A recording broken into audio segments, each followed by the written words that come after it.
সবাই আমার ছেলেকে চেনেন, এই দেশে আমার 3টা ছেলে, এমন কোন লোক লাগাবাসীর বড় ক্ষমতা নেই যে আমার ছেলে 3টা ছেলে কোন একটা মানুষের সাথে বেয়াদবি করে দেন।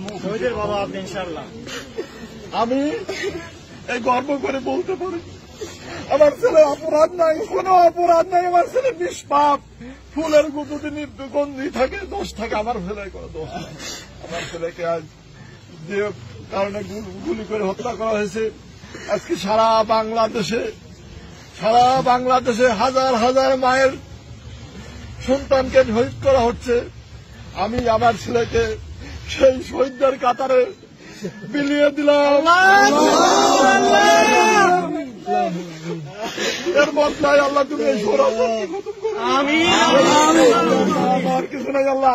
যেমন আজকে আমার ছেলে গেছে, আরো কতজনের ছেলে আজকে তো মায়ের বুক খালি হচ্ছে। আল্লাহ আমি আর এটা চাই না, আল্লাহ তুমি এর একটা ব্যবস্থা করো।